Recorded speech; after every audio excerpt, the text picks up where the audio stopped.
Hi friends, welcome to Nithu சமையல். இன்றைக்கி பார்க்க போகிற ரெசிபி கோதுமை மாவு பிஸ்கெட் எப்படி செய்கிறதுன்னு பார்க்கலாம். வீடியோக்குள்ளே போகிறதுக்கு முன்னாடி சப்ஸ்கிரைப் பண்ணாதீங்க, சப்ஸ்கிரைப் பண்ணிக்கோங்க. வாங்க வீடியோக்குள்ளே போகலாம். கோதுமை மாவு பிஸ்கெட் பண்ணுறதுக்கு நம்ம சர்க்கரையை அரைச்சிக்கலாம்.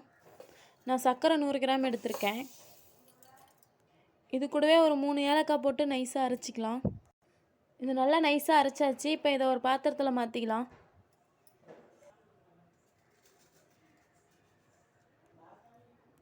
இப்போ நம்ம இது கூடவே கோதுமை மாவு ஆட் பண்ணிக்கலாம். இது 250 கிராம் கோதுமை மாவு எடுத்திருக்கேன். இப்போ நல்லா இதை ஒரு தடவை கலந்து விட்டுக்கலாம். இப்போ நம்ம ஒரு பாத்திரத்தில் நெய்யை சூடு பண்ணிக்கலாம். நெய் நல்லா உருகட்டும். நெய் இப்போ நல்லா உருகிடுச்சு. இப்போ அடுப்பை ஆஃப் பண்ணிக்கலாம். நெய் மாவில் ஊற்றி நல்லா கலந்துக்கலாம். நல்லா கலந்து விட்டுக்கோங்க.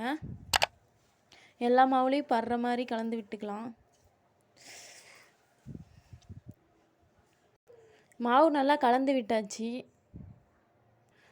இப்போ நம்ம தண்ணி கொஞ்சம் கொஞ்சமாக ஊற்றி நல்லா ஒரு சாஃப்டான பதத்துக்கு பிணைஞ்சிக்கலாம். உங்களுக்கு வேணுன்னா பால் கூட கலந்து பிணைஞ்சிக்கோங்க. நான் இப்போ தண்ணி ஊற்றி பிணைஞ்சிக்கிறேன். நல்லா ஒரு சாஃப்டான பதத்துக்கு பிணைஞ்சிக்கலாம். நல்லா சாஃப்டான பதத்துக்கு பிணைஞ்சாச்சு. இந்த மாதிரி பிணைஞ்சிக்கோங்க நல்லா சாஃப்டா. இப்போ இதில் ஒரு உருண்டை எடுத்துக்கலாம். சோடு எடுத்துக்கோங்க. சப்பாத்தி கடியில் மேலே லைட்டாக மைதா மாவு இல்லைன்னா கோதுமை மாவு போட்டுக்கோங்க. நம்ம கோதுமை மாவு வச்சு லைட்டாக அழுத்தி விட்டு உருட்டிக்கலாம். ஒரு 1/4 இன்ச்சு அளவுக்கு உருட்டிக்கோங்க. 2 பக்கமும் மாவு படுற மாதிரி உருட்டிக்கோங்க.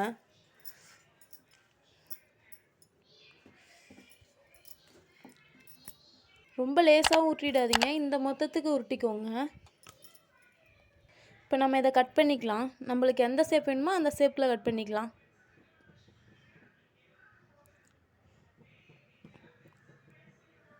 நான் இந்த ஷேப் கட் பண்ணுறேன்.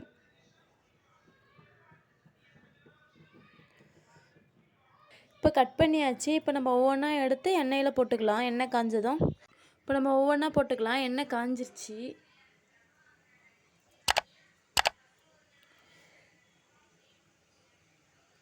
அடுப்பு மீடியம்லேயே வச்சுக்கோங்க, ஹையில் வைக்காதீங்க. மேலே வெந்த மாதிரி தெரியும் ஹையில் வச்சா, ஆனால் உள்ளே வேகாமல் இருக்கும்.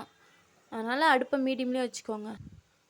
போட்ட உடனே திருப்பிடாதீங்க, கரண்டிலையும் பிடிச்சிக்கும், மாவாகவே இருக்கும், அடியிலையும் பிடிச்சிக்கும். கொஞ்சம் லைட்டாக வெந்ததுக்கப்புறம் திருப்பி விடுங்க. எல்லாத்தையும் திருப்பி விட்டுக்கோங்க. இப்போ நல்லா வெந்துருச்சு. இப்போ நம்ம இதை எடுத்துக்கலாம்.